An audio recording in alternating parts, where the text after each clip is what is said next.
So you want a PvP in Final Fantasy XIV, but you're new, green, shiny and clean. Well, let's dirty up those soldier boots of yours and get you started off on the right foot. Welcome to the video. I'm Dying Legacy and this shall be a quick guide to PvP in Final Fantasy XIV. We're going to keep this simple.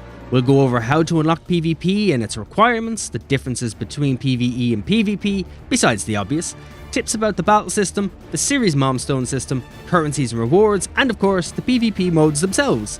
So, first and foremost, before you can start cracking some skulls and slinging gamer words, you'll need to reach level 30 and unlock an actual combat job. Jobs that require soul stones to use, such as paladins, dragoons, samurais and the like.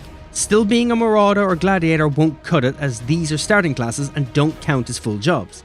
You will also need to progress the MSQ up to level 30 as well and complete the A Pup No Longer quest for your respective Grand Company. This will unlock the PvP HUD known as the Wolves Den Pier. This is the main hub for queuing through PvP modes to check out the PvP vendors and even duel another player in the dueling circle. It also comes with its own target dummies, and it has its own Aetheryte crystal, so don't forget to attune to that when you arrive. If you forget to, don't worry, you can grab the ferry from Morby Dry Docks Landing in Lower Lanoska. Now, to unlock PvP modes themselves, you will need to complete a separate quest as well. You unlock Crystalline Conflict by completing the Pup No Longer quest, but to unlock front lines for your duty finder, you will need to complete the Like Civilized Men and Women quest for your aligned Grand Company in their respective home city. The Rival Wings PvP mode is unlocked at Wolves Den Pier by talking to the NPC Softnox and completing his quest, earning your wings. A job level 30 or higher is needed to participate in Crystalline Conflict, Frontline or Rival Wings.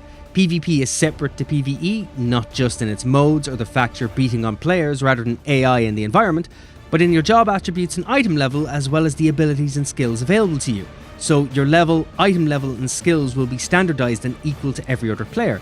PvP itself has its own hotbar, separate from your normal hotbar setup, as players are limited to a unique set of actions and traits that are only used for PvP. Setting up your hotbar is the first thing you need to do, otherwise you are going to get slapped around the battlefield, not knowing where you are or where your skills have gone. This goes for every job, same as PvE. And note that duties that let players change roles, such as Wolves Den, is limited to combat jobs. You can't sign up for deployment as a fisherman. It's to help you avoid fishing for losses, obviously. Secondly, setting up your hotbars, you need to know what skills you actually have. Each job has simplified skills of the job itself, which is unique to each job.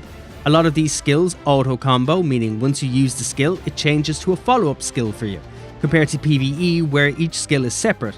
Every job will have its own limit break, which we'll go over in a moment, and they also have a standard issue elixir which restores your HP and MP to maximum and takes almost 5 seconds to cast. You also have recuperate as another heal that restores HP instantly and requires MP to use. You have an ability called Guard, which is a shield that reduces damage by 90% and makes you immune to CC effects. Your standard get out of dodge ability. And you also have the skill called Purify, which nullifies crowd control effects you are currently under and makes you immune to them for 5 seconds. It should also be noted that spellcasting cannot be interrupted by taking damage, however the standard issue elixir can be interrupted. Crowd control stops just about everything though. Also, auto-attacking, blocking with shields, parrying, critical hits and direct hits are unavailable in PvP duties, and you can't teleport out of a PvP duty you are in. Now, I mentioned limit breaks earlier, so let's go over that quickly. The limit gauge can be increased through combat or by fulfilling certain conditions unique to PvP duties, and unlike PvE where it's one limit break for a whole group, each individual player has their own limit gauge that they can use when the bar is full. PvP itself has a unique reward system outside of currencies. The currencies I'll go over after, but first, the reward system is called Series Milestones, which is kinda like a league or season in other games that runs for a certain amount of time, except the only thing that resets is the rewards itself, and runs from one major patch to the next, which can be 3 to 4 months. The Series Milestone system rewards players with unique rewards participating in PvP, and can be viewed in your PvP profile. When you participate in PvP, you will earn Series XP and increase your Series level, and each level will have rewards. There are only 30 levels, and any level gained above level 30 will just reward currency, and any reward you earn has until the following series to be claimed, so don't forget to pick up your rewards when you unlock them. You can do this by clicking on the earned reward in the series window. The currency I just mentioned as well is called Trophy Crystals, which can be exchanged for different items from vendors in Wolf's Den. This goes for wolf marks as well that you earn from completing PvP duties. There are numerous items you can buy, from weapons and armor to hairstyles and orchestration rolls, venture seals and materia. For the PvP modes themselves, they are different as you'd imagine, and they have their own rules. Frontlines is a capture and hold style game mode where you capture and hold a location to earn points for your team. Killing enemy players also rewards points, but not very much in comparison, and it requires a lot of teamwork to win. Frontlines consists of 3 alliance teams. Each team has 24 players, meaning there are 72 players on the battlefield at once, and each team represents a grand company. However, your grand company doesn't matter, your team will always be random. And Frontlines itself is the only PvP mode that is a part of the daily roulettes, which offers a lot of PvE experience upon completion. The style and amount of points needed to win varies per map as well. The goal of Crystalline Conflict is to be the first team to successfully transport a giant crystal to the other team's goal. There is a time limit of 5 minutes, and if no team has won by then, the team with the highest progress towards the goal will be the winner. And the match itself is between 2 teams of 5 and can be played as ranked or unranked. Not to mention, the maps themselves come with a lot of booby traps and extras, so every map might as well be a new mode. Rival Wings is technically 2 different games in itself, based on its maps. In Astragalus, each team attempts to destroy a core located in the enemy team's base, while in Hidden Gorge, teams fight for control of supplies delivered by cerulean engines. All PvP duties and modes offer PvP experience, which raises your PvP rank, which can give achievement rewards.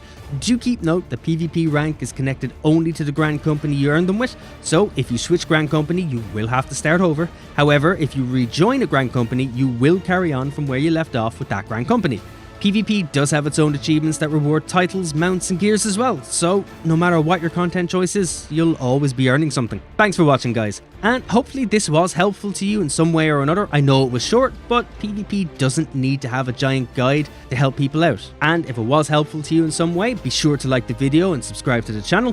Don't forget to comment below with your thoughts, and even throw in a few PvP tips for others to see that either I missed or I glossed over. I also stream over on Twitch. The content is a lot less family friendly, and we do a multitude of MMOs over there, though expect to see Final Fantasy XIV more often than not. Oh, and don't forget to click and watch the videos now on screen. YouTube thinks you'll love them. I think you'll love them. Thanks again, guys. Take care of yourselves and keep being awesome.